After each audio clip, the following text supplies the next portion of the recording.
What's up, guys, and welcome back to Will Sports Talk. So in this video, I'm going to be listing my top 10 college football head coaches going into this year. But before I do that, I have a certain coach outside of my top 10 that could cause a little controversy. So I want to address that real fast. And that coach is Clemson head coach Dabo Swinney. Now, I know a lot of people might have Dabo Swinney in their top 5, might even have him in their top 3. But honestly, in this day and age, I don't feel like Dabo Swinney's top 10 caliber. He might be top 15. I just don't feel like he's top 10. His last national championship was back in 2018. Ever since then, what has he done? Now, his last national championship he had was with quarterback Trevor Lawrence. And before that, the championship before that was with quarterback Deshaun Watson. The thing with Dabo Swinney is I just feel like Dabo is at the point he needs an elite quarterback to win a national championship. I don't think he can win national championships without an elite quarterback. And I also think the game has maybe passed Dabo by a little bit. I guess you could maybe say the same thing about Nick Saban. But Nick Saban and Dabo Swinney, here's the difference between these two. Dabo Swinney refuses to use the transfer portal to his advantage. He's more old school. And he believes in high school recruiting. He doesn't believe in all this transfer portal. And I believe that's taking a toll on him. It's really showing, considering he has not won a national title since 2018. And I just think Dabo can't get it done in this day and age, especially without an elite quarterback. That's why I don't think Dabo is a top 10 caliber coach. But my number 10, I have Kyle Whittingham. Kyle Whittingham, he went 8-5 this past year. He's 162-79 as a head coach at Utah. And he has had Utah constantly having winning season under his leadership. He's only had 2 losing seasons in 19 years as the head coach at Utah. Kyle Whittingham also has 2 Pac-12 titles up under his belt. Now, the thing with Kyle Whittingham, put last year behind you. I know they went 8-5 last year, but you got to remember, Utah all year last year was struggling bad with quarterback issues. Their quarterback, Cam Rising, got hurt beginning of the season. They were juggling back and forth between quarterbacks.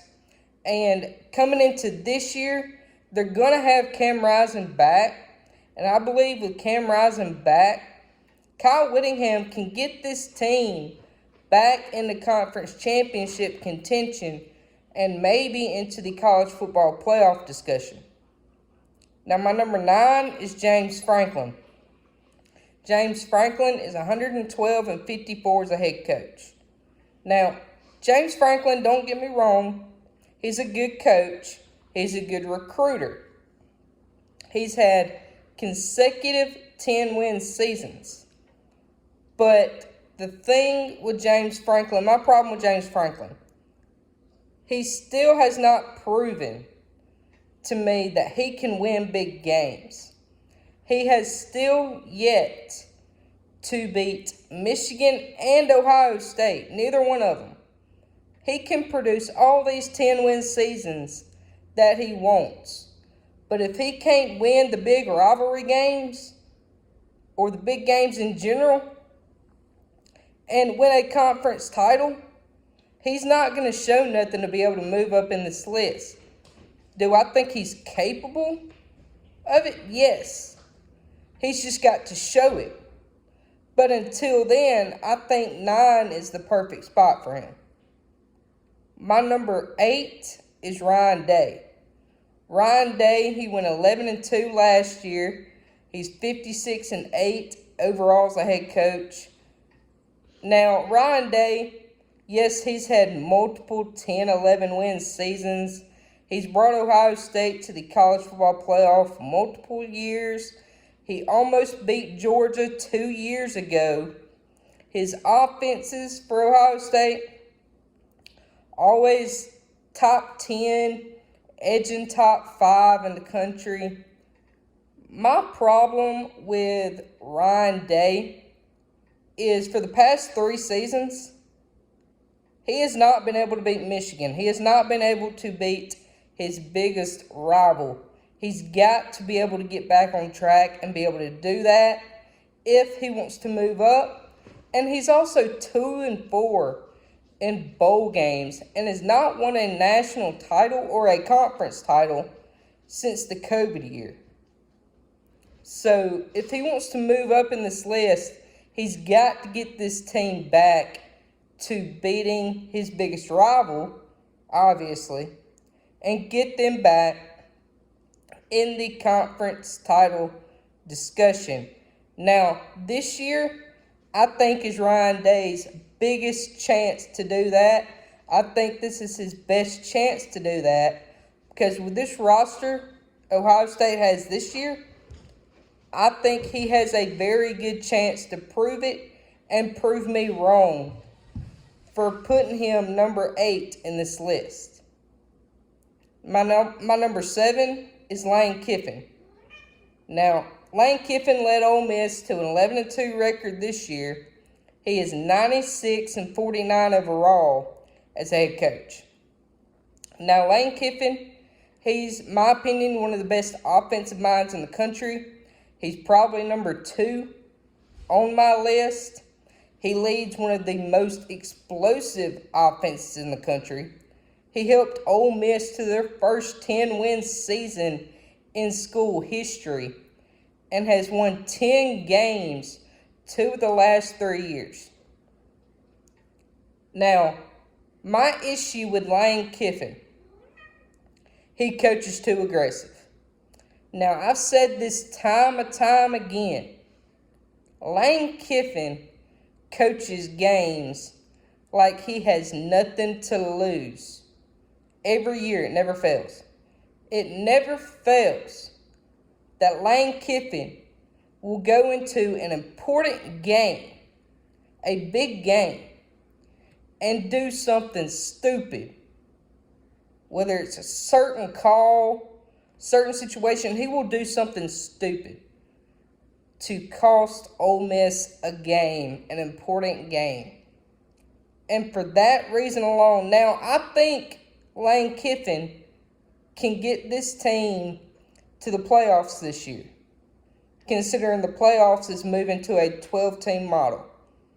I really believe Ole Miss can make the playoffs this year. But as long as Lane Kiffin is the head coach for Ole Miss, I do not see Ole Miss reaching any kind of championship. Whether it's a conference championship or a national championship. I don't see Ole Miss getting there under Lane Kiffin's leadership. I just don't, considering how aggressive and how, quote-unquote, dumb his decision-making is, because that cost them a butt-ton of games. A bright mind. He's just got to be smart. That's why I have him at number 7. My number 6 is Brian Kelly. Brian Kelly, he went 10-3 last year at LSU. He has a 304, 104-2 record as a head coach. He led Notre Dame to the BCS national title game back in 2012. Then he took Notre Dame to the college football playoff in 2018, then again in 2020. Brian Kelly, he won the SEC West his first year at LSU and probably could have done it again if it wasn't for that god-awful defense that LSU had this past year. Now, Brian Kelly, he's never had worse than a 10-win season back when he was at Cincinnati. Brian Kelly, he coached and Heisman Trophy winner in Jaden Daniels. The only bad thing I have with Brian Kelly is Brian Kelly has proved he can get to the big stage. He can get to the big game. Brian Kelly's problem is once he gets to the big game, he has yet to prove that he can win the big game. Once he proves he can win the big game, he can move up on this list. But as of right now, he's sitting at number 6. My number 5 is Dan Lanning. Now, Dan Lanning, he's 12-2 as a head coach. He's one of the best defensive minds in college football. He's a great recruiter. He led Oregon to the 4th-ranked recruiting class in 2024. Dan Lanning, he is aggressive with the transfer portal. He grabbed Bo Nix last year. Then he went during this last offseason. He grabbed Dylan Gabriel out of Oklahoma. The reason he's sitting at number 5 on this list is some of Dan Lanning's late decision-making in big games and being too aggressive, kind of like Lane Kiffin there, is why he's so low. But then again, he's very young. He's very young. He's just now getting the hang of things. He could very easily move up in this list years to come. Now, my number 4 is Mike Norvell. Mike Norvell had a great season last year, led Florida State to a 13-1 record. He is 69-33 overall as a head coach. Now, Mike Norvell, very good recruiter. He has a fun, positive attitude with the players. He takes advantage of the transfer portal. He's built a winning culture at Florida State in such a short amount of time. And he has 23 wins in the last 2 seasons. So he has led Florida State to a tremendous turnaround. Now, my number 3 is Steve Sarkisian. Steve Sarkisian had a great season with Texas last year, went 12-2. He is 22-5 overall as a head coach. My opinion, Steve Sarkisian is the best offensive mind in the country. Now, after a near 500 record in 2 seasons at Texas, he takes Texas to their first ever college football playoff and helps Texas win their first Big 12 title in over a decade. The only question is, can Steve Sarkisian continue this momentum and continue this success when he gets to the SEC? Because it's going to be a lot tougher talent in the SEC than it was in the Big 12. So we will see if he can continue that success coming into next year. But as of right now, Steve Sarkisian is sitting at number 3 in my list. My number 2, and it might surprise somebody, but my number 2 is Kalen DeBoer. Kalen DeBoer had a great season last year at Washington, led Washington to a 14-1 record going to the national championship. Kalen DeBoer has a 37-9 record as a head coach. Kalen DeBoer is a proven winner everywhere he's been. He is a 3-time national champion at Sioux Falls. He coached Washington to a 25-3 record in 2 seasons. After a 4-win season in 2021, and led Washington, like I said earlier, to a berth in the national championship. He's also developed Michael Penix Jr. into a Heisman candidate, a Heisman finalist. And Michael Penix Jr. is more than likely going to be a first-round draft pick, if not a high second-round draft pick. So that's why I have him at number 2. And then my number 1 is quite obvious. I hope all of y'all have the same number 1. If not, y'all need to go fact check y'all's college football. My number 1 is Kirby Smart. Kirby Smart, he led Georgia to a 13-1 record last year. He is 94-16 overall as a head coach. He has led Georgia to back-to-back national champions, and he almost got a third one this year if it wasn't for him losing to Alabama in the SEC championship. Kirby Smart, he won 29 straight games before losing to Alabama in that game. He has easily gotten Georgia back to being the most dominant team in the country, and they're not going anywhere for a long time. Now, I hope y'all enjoyed this list.